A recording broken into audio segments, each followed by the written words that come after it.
Hello everyone, welcome back to my channel. Happy Sunday to all of you. और कैसे हैं आप सभी? उम्मीद करती हूँ आप सभी बहुत अच्छे होंगे, सेहतमंद और खुशहाल होंगे। और ये दिखाऊँ मैं आपको, यहाँ पे है ना 3 दिन से लगातार बारिश हो रही है। आप देखिए सब तरफ पानी पानी पानी भर गया है। ये बारिश एकदम हल्की हल्की हो रही है, बट नॉन स्टॉप बारिश हो रही है। कभी कभी तेज़ हो जाती है, बट आप महसूस करेंगे बिल्कुल ही it's like next to drizzling. लेकिन 3 दिन से non stop day and night बारिश हो रही है। और ऊपर आसमान देखकर लग रहा है कि अभी रुकेगी नहीं। पूरा यहाँ पे यूजुअली इस तरह स्टैंड नहीं होता पानी, अनलेस बहुत तेज़ तेज़ बारिश हो। बट अभी सब जगह पानी भर गया है, और शहर में तो बहुत पानी है। कई लोग के तो घरों में पानी भर गया है। नॉन स्टॉप बारिश भी ना, चलिए मतलब ये बारिश देख के ना एंजॉय करने का मन नहीं करा, डर सा लगा है, पता नहीं क्यों। थोड़ा तो वो पावर कट का भी यहाँ सीन हो जाता ना, एक वो भी चीज़ है। और शर्मा जी का शिफ्ट अभी तक चालू है। मौसम लेकिन अच्छा हो गया शर्मा जी, है ना, एकदम से गर्मी खत्म हो गई। सबसे अच्छी बात पता है क्या है कि ये जो बारिश हो रही है ना, ये सिर्फ झमाझम नहीं हो रही। हाँ। झमाझम वाली बारिश होती है ना, वो बहुत स्कैरी होती है।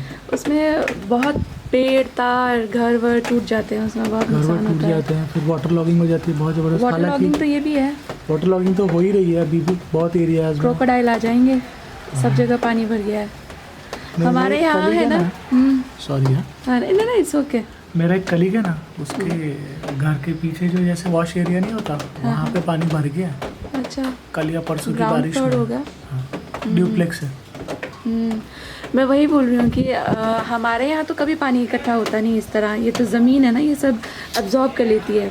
But it's been 3 days now non stop बारिश, तो यहाँ पे भी पानी ऐसे खड़ा हो गया है। तो शहर में तो बुरी हालत होगी। शहर ऐसे जहाँ पे ज़मीन नहीं है, सिर्फ सड़कें और मकान हैं, बुरी हालत हो जाती है। वडोदरा में आपको पता है कॉकरोच क्रोकोडाइल मेरा ये हमेशा का है, क्रोकोडाइल आ जाते हैं शहर में, यू नो, सड़कों पे आ जाते हैं, सोसाइटीज़ में आ जाते हैं। ऐसे कितने वीडियोस सर्कुलेट होने लगते हैं कि वो पकड़ लेते हैं डॉगीज़ को। और वो गॉड बहुत स्कैरी है, सोचकर भी डर लगता है।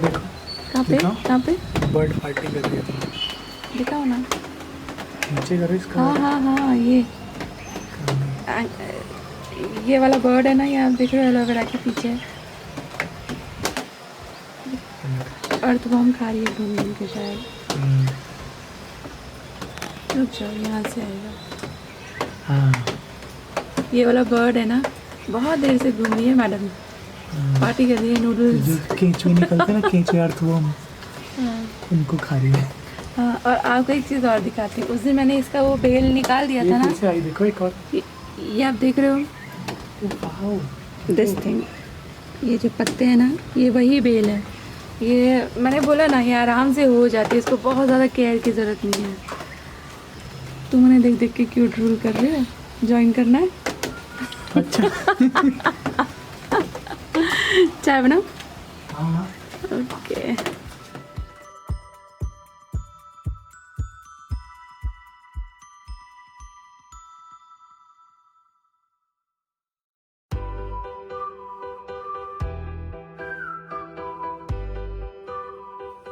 हाँ, मैं आपको ये दिखाऊँ। अब ये मैंने इस तरह से लगाया है, वाई बिकॉज ये सारी चीज़ें डेली यूटिलिटी की है ना, तो ये बाहर ही रहने चाहिए। शर्मा जी और भैया लोग बोल रहे थे कि इसको अंदर यहाँ कबर्ड में डाल देते हैं, बट उससे मुझे लगता है कोई फ़ायदा नहीं है। ये चीज़ें ऐसी है लाइक एवरी डे चाहिए आपको। भले ही किसी टाइम की मील प्रिपरेशन में आपको इनकी ज़रूरत है कि नहीं, बट कोई ना कोई टाइम की मील प्रिपरेशन में इसकी ज़रूरत पड़ेगी। एंड ऑल्सो शर्मा जी लेकर आया है नया फ़ैन, बिकॉज ये पंखा बहुत बड़ा है। आप नोटिस कीजिए, इसके जो ब्लेड्स हैं ना, वो वहाँ तक जा रहे हैं, और फिर ये थोड़ा सा रिस्की है एट टाइम्स, यू नो, थोड़ा सा ध्यान ना रहे तो हो सकता है। तो इसलिए ये छोटू पंखा शर्मा जी लेकर आए हैं, और बोल रहे थे लगाऊंगा। है कब लगाएंगे पति? कब लगाएंगे? अभी लगाऊंगा। अरे यार, ये क्या नया आया, देखा तूने? नहीं, बाद में देखूंगी। मेरे एक फ्रेंड ने शेयर किया, बताता हूँ। Jewellery purchases over ₹1 lakh, 20,000 hotel bills to come under IT scanner. अच्छा, payment of school college fees over 1 lakh a year। भैया ये क्या बात हुई? तो है और- ही इतनी फीस तो। हाँ और सुनो, 1 लाख पर transaction to include hotel payments over 20,000, purchase of jewellery over ₹1 lakh and electricity bills above 1 lakh a year should also come under IT scanner. पर इससे मतलब क्या कि ये ट्रांजेक्शन्स जो करते हैं वो लोग को IT का इसमें मतलब इनकम टैक्स देना पड़ेगा। नहीं, इससे इनकम टैक्स का मुझे नहीं लगता कोई लेना देना। मतलब वो IT स्कैनर यानी कि IT इनकम के टैक्स radar में आ वाले। जाएंगे। हाँ, अब ये भी स्पेशल ट्रांजैक्शन समझ के कर लो, जैसे पहले Exactly. 2-2.5 पर लाख हम तो का। ऑलरेडी देते हैं ना, मुझे लगता है हर फैमिली का इतना हो जाता होगा। तो जो ऑलरेडी दे रहा है उस पर कोई इम्प्लीकेशन नहीं है ना इसकी। हाँ नहीं, 1 लाख का बिजली का बिल कहाँ आता होगा यार? इन अ ईयर 3-4 हज़ार रुपये महीना का समझे तो नहीं आता है 1 लाख। नहीं आता। हाँ सही बात है, हाँ। तो नहीं आएगा। बिजली का बिल नहीं आएगा। गोल्ड तो खैर ऑप्शनल है, किसी की रिक्वायरमेंट है, घर में कुछ ऐसा होता है तो वो खरीदेंगे ये भी। लेकिन 1 लाख फीस तो यार हो ही जाती है आजकल तो। ये ऐसा होगा कि रडार में आ जाएंगे ये लोग हाँ जो इतना फीस दे रहे हैं और IT रिटर्न नहीं भर रहे, उन लोगों के लिए। हाँ, हम तो शायद देते ऐसा हैं। होगा। हम तो It's okay. हम तो हर साल अच्छी तरह टैक्स देते हैं। हाँ। मतलब मैं तो अभी आती नहीं टैक्स स्लैब में, शर्मा जी मेरी तो देते हैं। सैलरी कट के आती है, ठीक। पूरी कट के आता है। चलो, और हाँ जी, आज ये फिर से उठा के अंदर रख दिया है। ये बरसात चलता हो रहता है, जाएगी। 3 दिन से नॉन स्टॉप यहाँ बारिश हो रही है।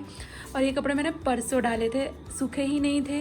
हालांकि सूख गए हैं ये, बट बाहर ह्यूमिडिटी बहुत है ना, मॉइस्चर बहुत है, तो गीले गीले ही लग रहे थे। छोटू लाल, ये मम्मा का टी शर्ट पहन लिया इसने। हाँ वाइट वाइट, ये टी शर्ट मेरा है, अब तुम पर ये खुशी को बहुत पसंद है। ये जब से आया खुशी इसको पहनती है। इसने मुझे शर्मा जी कहते हैं कि चाय कब बनाओगी। हम 4-4:30 बजे चाय पी चुके हैं। नहीं, उससे भी पहले बना दिया था आज तो चाय।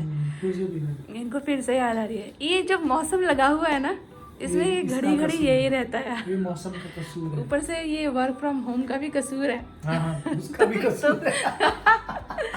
और ये बोलती है, मम्मा आप चाय बनाने जा रहे हो, मेक पॉपकॉर्न फॉर मी। मैं तुम सबको देख लूंगी।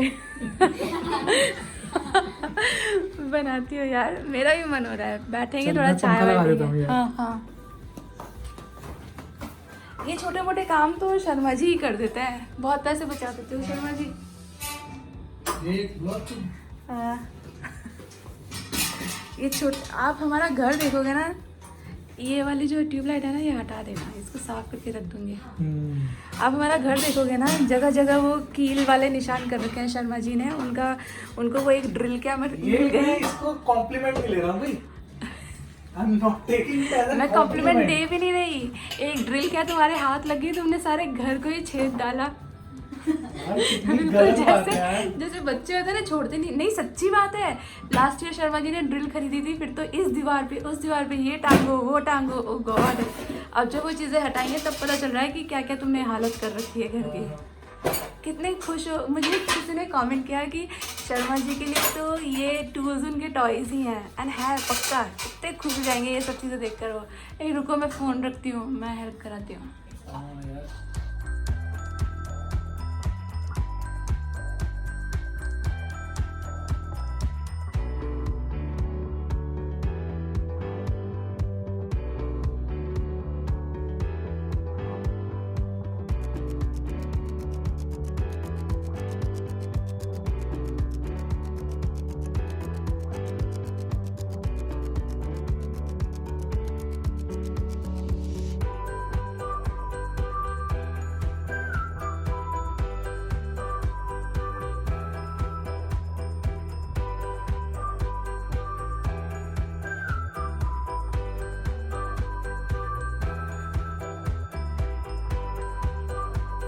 शर्मा जी को ये पंखे लगाना और ड्रॉपरी रॉड डालना, ये सब काम बहुत अच्छे से आते हैं।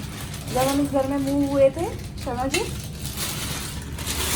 एक दिन पूरा दिन हम लोगों ने यही सब काम किया था यहाँ पर आकर। अरे यार, इन्होंने वायर भी नहीं दी इसमें। होगी ना, होनी चाहिए। ये तो रबर बैंड है। Oh no. ऐसे कैसे वायर चाहिए? ये तो नहीं वायर। अरे ये रॉड से ऊपर जाएगी ना वायर इसमें। अच्छा अच्छा अच्छा, you must be having it in your tools.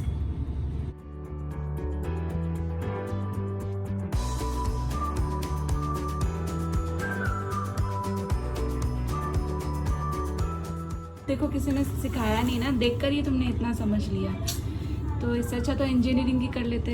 Literature वाले बंदे तो लगते नहीं तुम। वैसे भी आईटी में काम कर रहे हैं, सोचा इंजीनियरिंग हो जाता। ये तारीफ नहीं है, नहीं बेइज्जती तारीफ है है। भाई, तारीफ है। और कैसा होना चाहिए, कुर्ता लेकर घूमोगे लिटरेचर वाला लगने के लिए? ये बात भी है वैसे।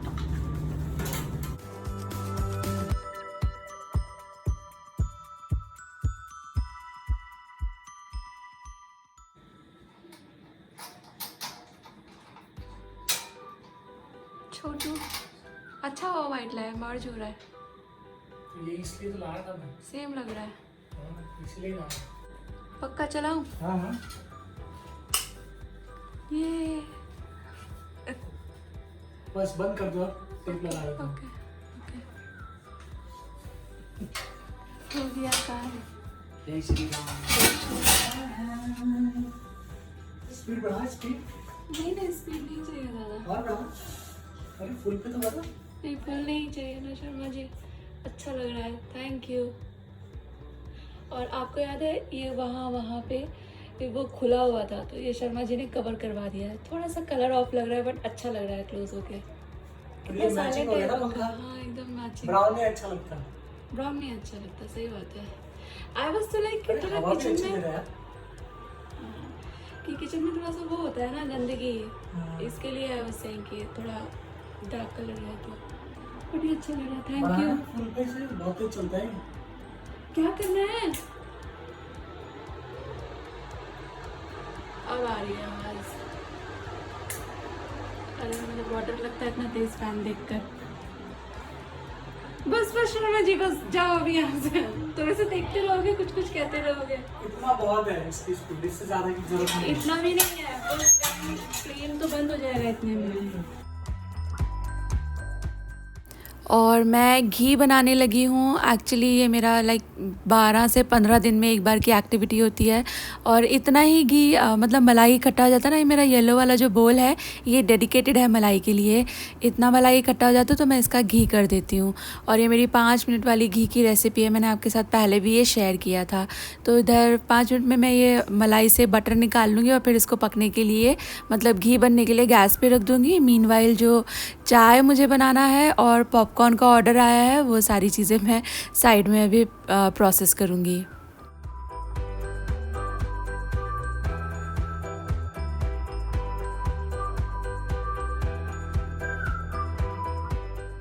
और पॉपकॉर्न कई तरह से बनाती हूँ मैं, बट ये जो एक बेसिक है ना एकदम बेसिक सॉल्टेड वाला, ये मेरे घर में ज़्यादा पसंद किया जाता है और ये ईजीएस्ट ऑफ ऑल है। सिर्फ थोड़ा घी बटर या तेल लेकर उसमें थोड़ा नमक और हल्दी डालिए। हल्दी डालने से वो थोड़ा सा गोल्डन गोल्डन कलर आता है पॉपकॉर्न को, तो बहुत अच्छी लगती है। बट ये क्लासिक सॉल्टेड वेरिएशन है, ये बहुत ही अच्छा बनता है, आप घर में ट्राई कीजिएगा। ये वो एक्ट वाला जो पैकेट आता है ना उससे कहीं सस्ता पड़ता है और कहीं ज़्यादा फ्रेश लगता है। एट टाइम्स आई फील कि जब वो एक्टिव वाला पैकेट खोलते हैं ना, एक अजीब सी स्मेल उसमें होती है। आई डोंट नो व्हाई, आपने ये नोटिस किया है कि नहीं, बट मुझे तो फील होती है। मैंने जब से वो नोटिस करना शुरू किया एंड देन आई रियलाइज कि ये बहुत महंगा भी पड़ता है। मैं तो साल 1.5 साल हो गया लाती ही नहीं हूँ एक्टिव पॉपकॉर्न। ये वाला पॉपकॉर्न लाती हूँ, ड्राई होता है, ये एकदम फ्रेश बनाओ फ्रेश खाओ, पॉकेट पे भी सस्ता पड़ता है।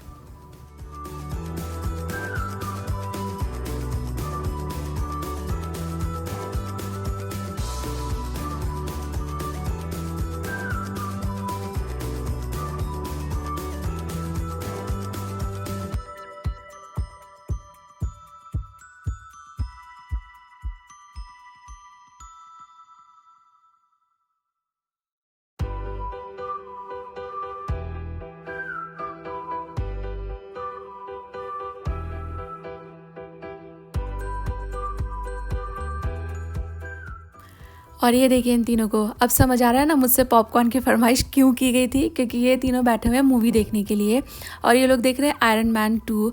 और इस तरह की मूवीज़ जो थोड़ा सा एक्शन हो, साईफाई हो, और हॉलीवुड भी मैं उतना पसंद नहीं करती, तो इस तरह की मूवीज़ होती है ना या कार्टून वगैरह हो तो इन्हें पता होता है कि मम्मा नहीं आएंगी।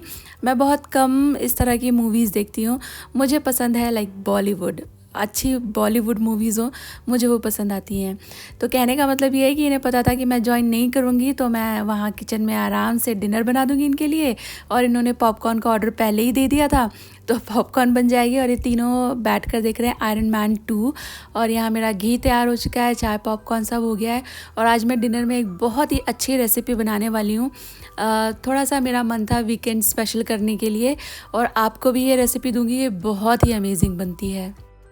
यहाँ एक बोल में मैं ले रही हूँ 1 टेबलस्पून चीनी, नॉर्मल चीनी जो होती है, और 1 टेबलस्पून ही एक्टिव ड्राई यीस्ट, और इसमें मैंने डाला है गुनगुना पानी, लगभग 3/4 कप या 1 कप भी आप ले सकते हो। 3/4 कप मैंने लिया है। इसके बाद इसको अच्छी तरह से मिक्स कर दीजिए, और ये जो यीस्ट है ना इसे ब्लूम होने के लिए रखना है। ढक्कन लगा के किसी वार्म प्लेस पे रख दीजिए, ये 10-1 मिनट में ब्लूम हो जाता है। यहाँ मैंने लिया है एक बड़ा बर्तन, और छलनी लगा के मैं यहाँ पे डाल रही हूँ 3 कप ऑल पर्पस फ्लावर। आप चाहें तो इसमें गेहूं का आटा भी ले सकते हो, मैंने मैदा लिया है। और 3 कप के हिसाब से मैं आपको ये रेशो बता रही हूँ, आप चाहें तो क्वांटिटीज़ प्रोपोर्शनेटली इंक्रीज़ या डिक्रीज़ कर सकते हैं। अब ये जो 3 कप मैदा है इसे मैंने अच्छी तरह छान लिया है। इसमें ऐड कीजिए स्वाद के हिसाब से नमक और मैदा को अच्छी तरह से आपस में मिला लीजिए, और इसके बाद इसके बीच में एक ऐसा वेल जैसा बना दीजिए। और ये देखिए आपका यीस्ट ये ऐसा फ्रथी हो गया है, इसमें झाग आए हैं, इसका मतलब ये बहुत अच्छी तरह से ब्लूम हुआ है। अगर ऐसे झाग आप देखते हो तो यीस्ट का इस्तेमाल करें। अगर ऐसे झाग आपको नज़र नहीं आता है ना तो बेटर डिस्कार्ड दिस थिंग और फिर से मिक्सचर बनाएं, क्योंकि अगर यीस्ट ब्लूम ही नहीं होगा तो वो आपके आटे को बिल्कुल राइज़ नहीं करने वाला है। अब ये जो यीस्ट का मिक्सचर है ये ऐड कर दिया है मैंने आटे में, और इसके बाद इसमें जितनी ज़रूरत होगी उतना थोड़ा थोड़ा पानी डालकर मैं एकदम ही प्लाएबल एंड स्मूथ डो लगाऊंगी। और जो आटा आप अलग से जो पानी आप ऊपर से मिलाओगे वो भी लूकवार्म ही होना चाहिए, ठंडा या रूम टेम्परेचर पानी आपको नहीं डालना है। थोड़ा थोड़ा पानी डालते जाइए और इसको अच्छी तरह नीड करते जाइए। अच्छी तरह नीड करेंगे ना तो इससे कई फ़ायदे होंगे। एक तो आपका जो ब्रेड है वो बहुत अच्छे से राइज़ होगी। दूसरा, ये जो आपका फटा फटा दिख रहा है ना अभी आटा, बिल्कुल भी पुट टुगेदर नहीं है, ये एकदम ही सॉफ्ट और प्लाएबल हो जाएगा। ये इतना सॉफ्ट हो जाता है ना कि आपका मन करेगा मतलब ये आटा छूते ही रहें, इतना सॉफ्ट बन जाता है आप इसे अच्छी तरह से जब नीड कर लेते हैं। आप देखिए किस तरह मैं थोड़ा थोड़ा पानी डाल रही हूँ और किस तरह स्ट्रेच कर करके इसको नीड कर रही हूँ। इसी तरह से नीड कीजिए, कुछ 7 से 10 मिनट लगेंगे आपको, बट ये प्रोसेस ज़रूरी है। लुक एट दिस, ये आटा कितना प्लाएबल हो गया है, सारा का सारा इकट्ठे हो गया है। अब इस स्टेज पे इसमें मैंने डाला है 1 टेबलस्पून रिफाइंड ऑयल। आप ऑलिव ऑयल का या बटर का भी इस्तेमाल कर सकते हो। और इसके बाद ये जो सारा ऑयल है ये आपको इस आटे में इनकॉर्पोरेट करना है। फिर उसी तरह स्ट्रेच करने के मोशन में मैं इसको नीड कर रही हूँ, और नीड कीजिए तब तक जब तक सारा का सारा ऑयल जो आटा है उसमें एब्जॉर्ब हो जाए। और आटा ध्यान दीजिए कितना सॉफ्ट और प्लाएबल हो गया है, एकदम स्मूथ चिकना लग रहा है। ये 7-8 मिनट ज़रूर दीजिएगा, इससे you can be rest assured कि आपका जो डो है वो बिल्कुल सही नीड हुआ है और इसके जो रिज़ल्ट है वो एकदम परफेक्ट आने वाले हैं। एक बड़े से बोल को मैं ग्रीस कर रही हूँ, क्योंकि इसमें जो ये डो है ये हमको प्रूव करने के लिए रखना है। ग्रीस करके सारा जो आपका डो है इसे टक कर लीजिए एक बॉल की तरह, और इसको फिर इस बोल में रख दीजिए। और मैं क्लियर बोल का इस्तेमाल इसलिए करती हूँ जिससे कि बाहर से ही दिख जाए आटे की हालत क्या है, आपको बार बार इसका ढक्कन खोलकर देखने की ज़रूरत ना पड़े। उससे क्या है, हीट एस्केप होती है और इसका जो प्रूव होने की प्रोसेस है वो स्लो हो जाती है। मैंने इसके सरफेस को भी थोड़ा ऑयल से स्मीयर कर दिया और मैं इसे एक क्लिंग फिल्म से कवर कर रही हूँ। आप थाली का भी इस्तेमाल कर सकते हो, but as I said I want to keep it clear कि मुझे देख कर ही आइडिया लग जाए कि कितने अच्छे से ये ब्लूम हो रहा है। ये आटा अभी राइज़ होगा और इस राइज़ होने की प्रोसेस को कहते हैं प्रूविंग। अभी जब तक आटा प्रूव हो रहा है, जब तक वो साइज़ में डबल हो या 40 मिनट्स एटलीस्ट, तब तक मैं यहाँ पे कोरिएंडर पेस्टो की तैयारी कर रही हूँ। आज जो मैं पिज़्ज़ा बनाने वाली हूँ ये है टर्किश पीडे, और मैं इसमें पिज़्ज़ा सॉस का इस्तेमाल नहीं करूँगी। I will use this coriander pesto. एक ब्लेंडिंग जार में मैंने लिया है धनिया, 2 हरी मिर्चें काट कर, थोड़े से काजू और थोड़ा सा लहसुन। हरी मिर्चें बिल्कुल भी तीखी वाली नहीं है, इसलिए मैंने 2 ली हैं। ये बहुत तीखा नहीं बनता है पेस्टो, तो आप हिसाब से मिर्चें डालिएगा। अभी सारी चीज़ों को एक बार ऐसे ही ड्राई आप थोड़ा सा ग्राइंड कर लीजिए। इसमें कुछ नहीं मिलाना है, बस ऐसे ही इन चारों चीज़ों को थोड़ा सा पीस लीजिए। एक पल्स दीजिए और उसके बाद ये इस तरह दिखने लगेगा। Now add rest of the ingredients. Like इसमें जाएगा अभी olive oil, 1 tablespoon olive oil डाला है मैंने, स्वाद के हिसाब से नमक डाला है और 1 नींबू का रस डाला है। पूरा 1 नींबू का रस इसमें लग जाएगा। जो कोरिएंडर पेस्टो होता है ये तीखा नहीं होता है, ये थोड़ा सा गार्लिकी और थोड़ा सा खट्टा होता है। तो आप जब चीज़ें ऐड करेंगे तो इस चीज़ का ध्यान रखिएगा कि आपका जो फाइनल प्रोडक्ट है वो इस टेस्ट का बने। अगेन ये कोरिएंडर चटनी की तरह तीखा तीखा नहीं होता है, उस चीज़ का ध्यान रखिएगा। अब सारी चीज़ें मैंने मिला दी हैं।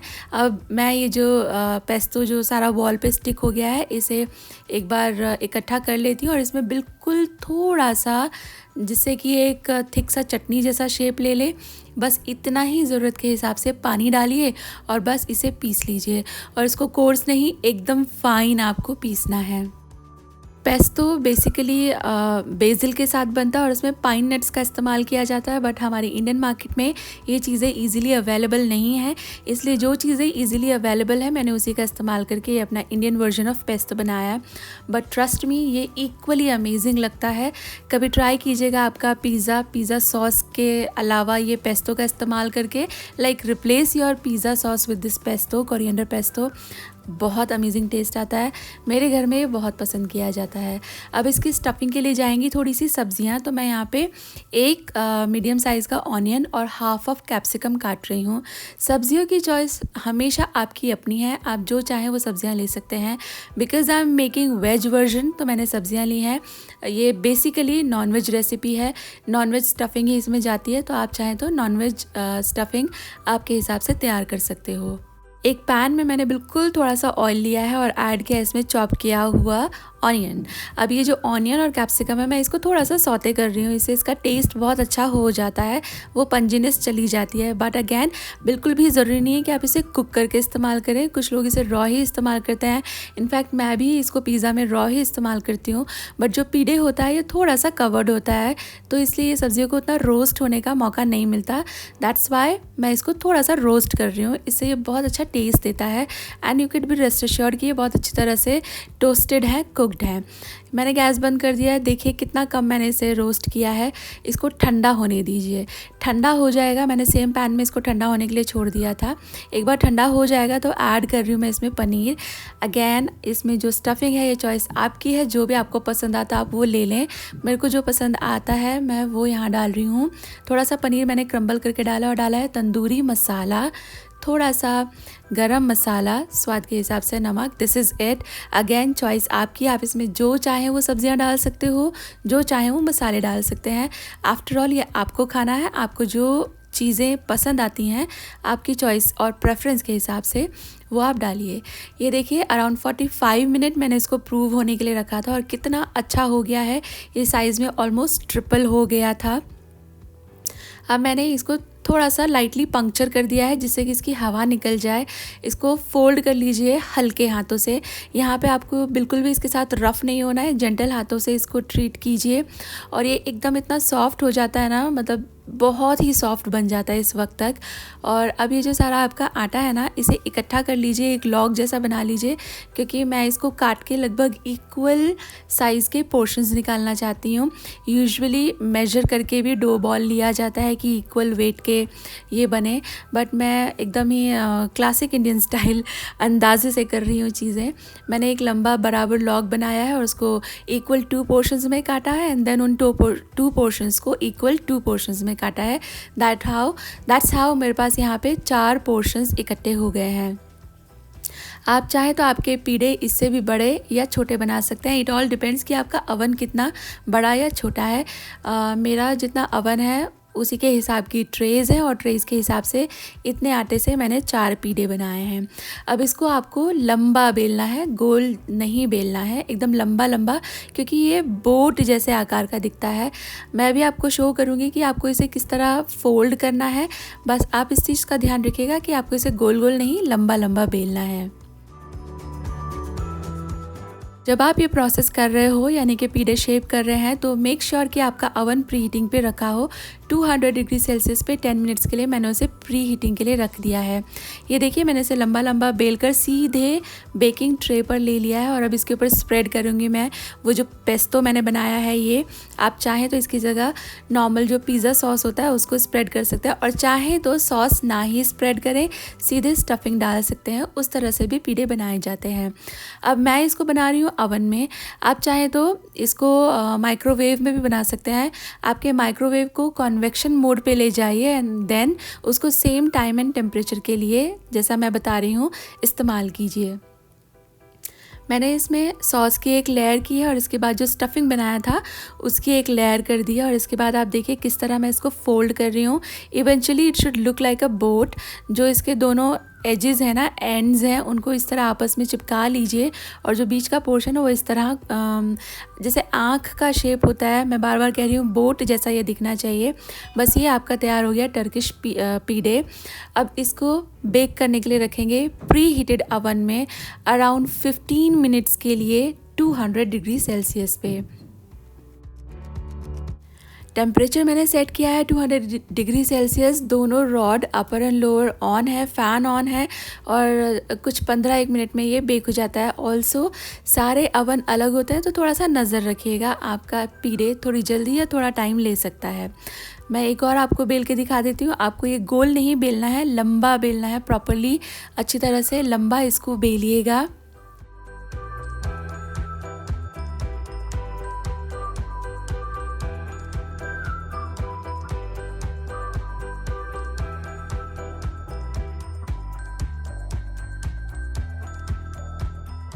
देखिए मैंने इसको ऑबलॉन्ग बेल लिया है, एकदम लंबा लंबा, और इसके बाद मैंने सीधे इसको ट्रे में ले लिया है।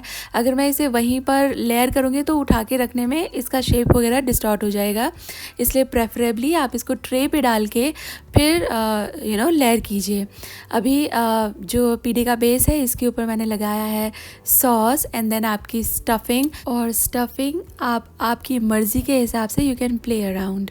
एक बार स्टफिंग आप डाल देते हो तो थोड़ा सा उसे स्प्रेड कर दीजिए, और इस वाले को मैं चीज़ वाला बना रही हूँ।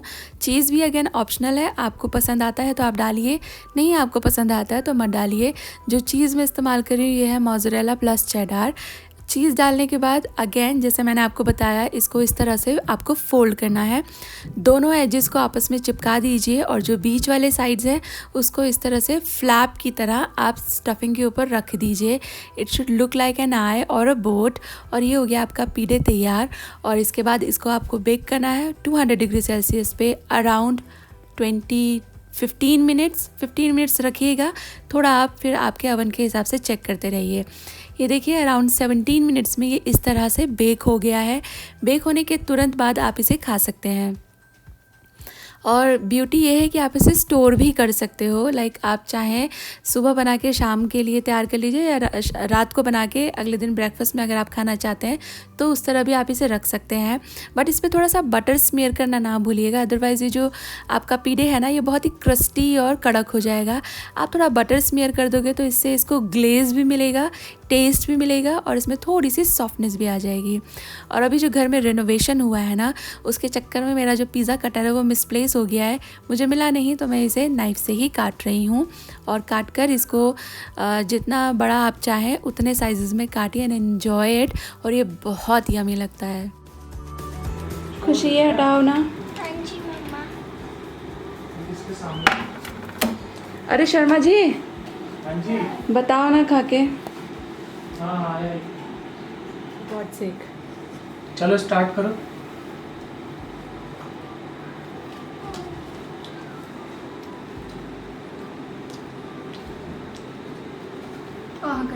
बहुत अच्छा है।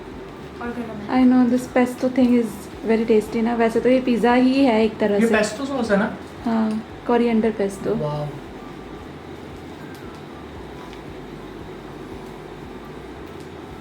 Thank you. दूसरा वाला चीज़ वाला है। तुम तो टेस्ट करो। हाँ आती हूँ मैं, जस्ट अ सेकेंड। मैं अपना पीस खाऊंगी ना, आ रही हूँ। बहुत अच्छा बना। और ये वाला मैंने पिज़्ज़ा की तरह स्प्रेड कर दिया है। थोड़ा सा वेरिएशन हो जाएगा बस इसीलिए। इसमें मैं कुछ नहीं डाल रही हूँ, बस थोड़ा सा ऊपर से चिली फ्लेक्स स्प्रिंकल करूँगी। और ये चिली फ्लेक्स मैंने ही बनाए थे, मैंने इसका रेसिपी आपको दिया था।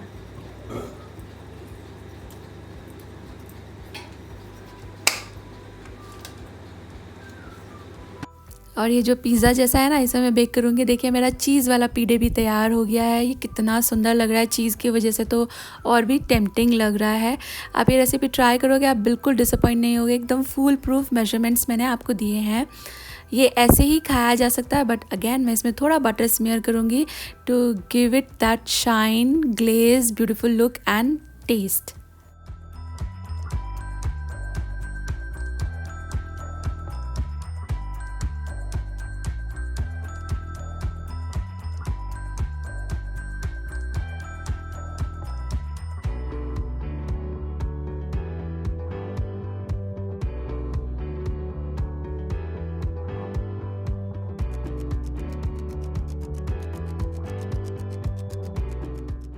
और ये देखिए ये पिज़्ज़ा भी बेक हो गया है। इस तरह बनाने से कोई टेस्ट में फ़र्क नहीं आता, सिर्फ it's a matter of appearance. और ये है आपका pesto pizza ready. Do give this recipe a try, you would love it. Thank you for watching guys, take care, bye bye.